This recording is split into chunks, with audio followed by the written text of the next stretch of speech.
Hey there, paper geeks and glitter nerds, it's Senna, the crazy geek crafter. And Halloween is officially cancelled, in the real world at least. But on the internet, we do not need to social distance, we can do all the spooky things we want. So I will make this, well, you could make a card, but I'm gonna hang it as a decoration in my home.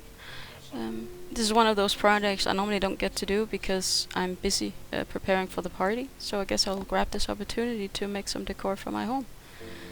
Now first I'm gonna make a plan. I wanted it to be slimline based, this project, so that you could mount it on a card base and use it for that if you want it, but like I said, I'm gonna make a wall hanging.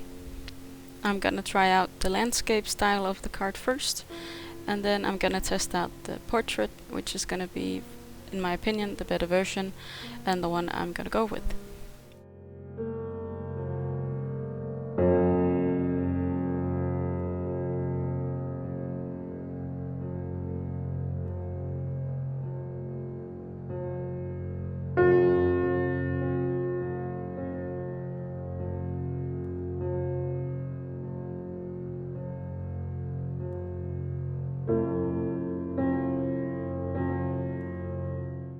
Since I wanted to do one of those beautiful ink blended backgrounds, I'm gonna need masks for everything.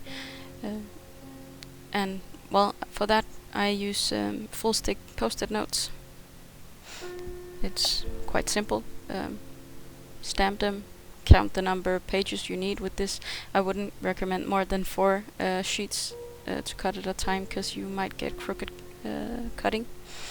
But count out how many you need, make an extra, and then go to town fussy cutting.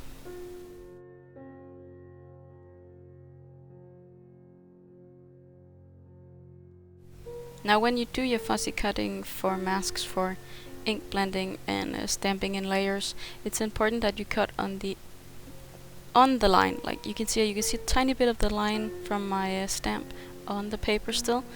That's important. Not too much, but you need a little bit of it, so that you won't have this white gap around your item. Unless you want one, of course.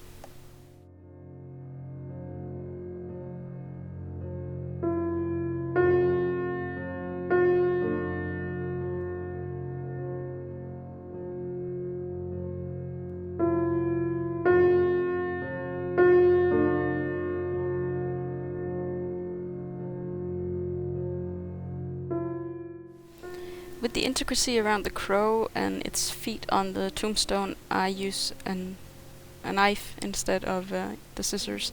It's easier, but this is only possible when you have 1, 2, I don't even think you can do 3 layers, because they tend to slide on each other when you're cutting.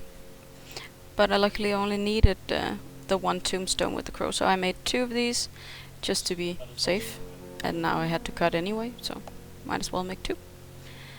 Onwards to the actual panel I'm gonna be stamping on. I'm gonna be using Strathmore Bristol Smooth because it's the best for ink blending, and therefore I'm not gonna do any alcohol marker coloring. I'm actually gonna do faux watercolor, I'd call it, because I'm gonna use distress inks for the coloring. Now again, my template comes in handy with the placement, since I don't really have anything to go with here. I just have to make sure that the clouds are straight, because otherwise it will put off the entire design, in my opinion. But now that it's just stamping and masking and masking and masking and stamping on, so on and so forth.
first off, I'm going to make the grassy borders. I put a piece of laminated paper underneath so I don't have to dirty my mat with this coloring. And then I tape on the little stencils that I need. I have the upper border and the lower border of the first, let's call it a hill. So my black soot, like you saw in my Star Wars video a few weeks ago, is running out, so I bought a re-inker, and that is the best thing I have ever given myself, I tell you. It saved this project. Totally. But anywho, I'm coloring the hills mostly black, but Foreste Moss is going to give it that green tint. It's a very dark and dull green, which I like for the project, to give that spooky vibe.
I did have a bit of trouble shifting between the different layers of grass. I don't know exactly why. I think maybe I need to try and flatten my my homemade stencils better. But that's just a guess. I don't know if it'll work, or I'll actually have to buy the pre-made ones, which are completely flat. Or maybe I'll make my own on my scan and cut, and then it won't be... Well, the dye gives acetate such an funny feeling, like it's bowing. But onto the sky, I wanted this this great purple sky with the moon shining, so I used shaded lilac for the glow on the moon, and then wilted violet for the rest, and then a bit of black soot to darken the edges. And I really love that color for Halloween. I don't use it any other time of the year, but it's really pretty, and I don't even do it justice. You can see quite a few who are better at it than me out there somewhere.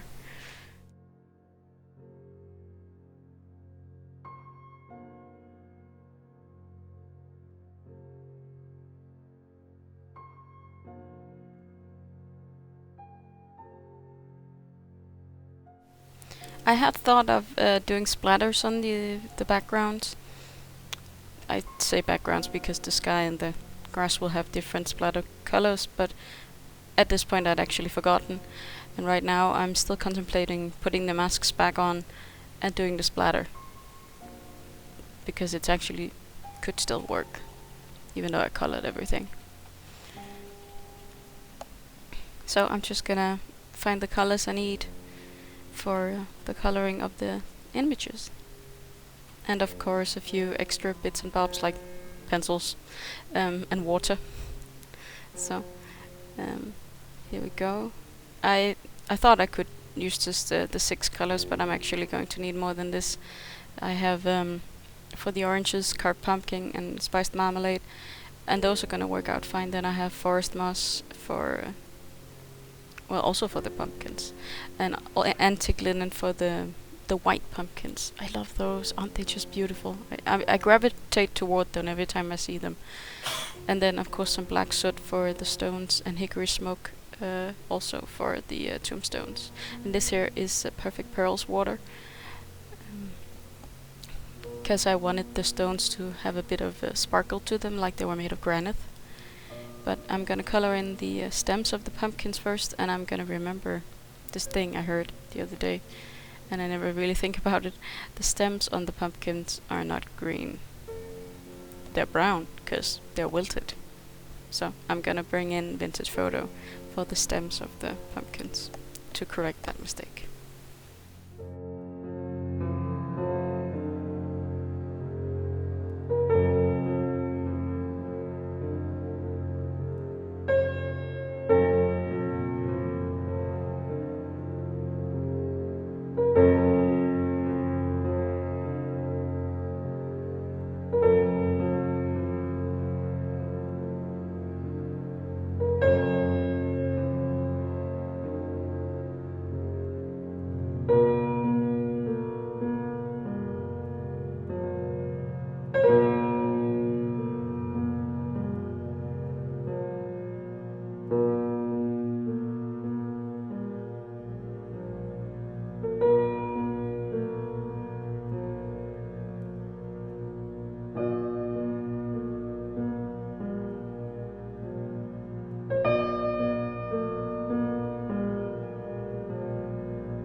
this is about the point where I don't hear that my camera is telling me I have no more space for videos. So I'm gonna cut out in a minute, but I'm just coloring the last stone here, and then I will shade the clouds in the sky with a little bit of shaded lilac. And I think perfect pearls in the clear form on the moon, but I actually don't remember, and again, I don't have the footage. Here is one of those last steps. I took the Nuvo glow drops in banana split, and I'm going to use it on the card for the details and the tombstones. I still haven't hung the piece yet actually, so I don't know how well this worked out, but I like the idea of the skulls glowing in the dark. So, and I use a pin to a needle, if you like, to apply the drop to these tinier areas on the tombstone. And it worked out fine, actually, using the needle as a tool for this.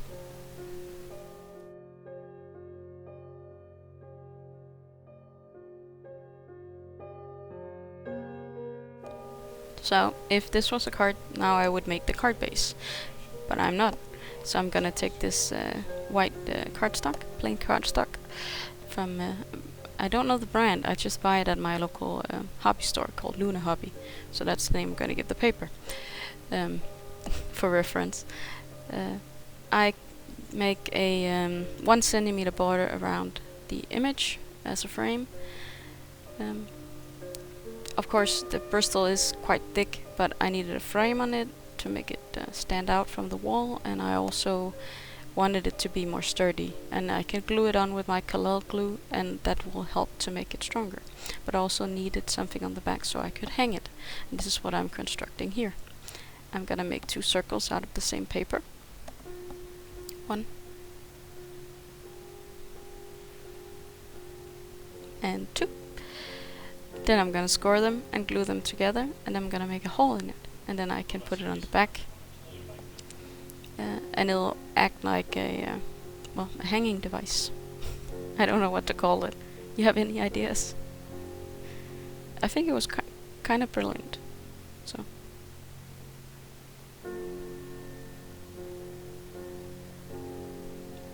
of course I get the hole a bit askew, but as long as the hole is on the center of the panel, it's not gonna matter that it's not centered on the circle. So I'm gonna make a mark here, not make any more mistakes. So here we go.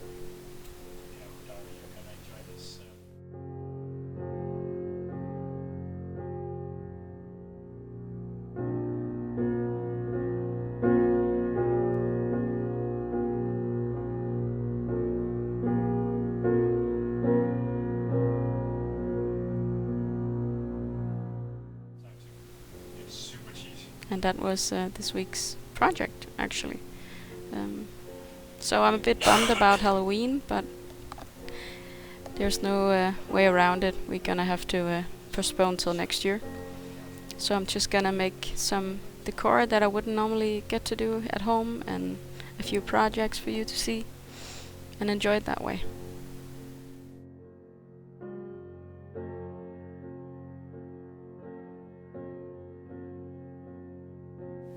I hope you'll be having a good day, evening or night. Until next time.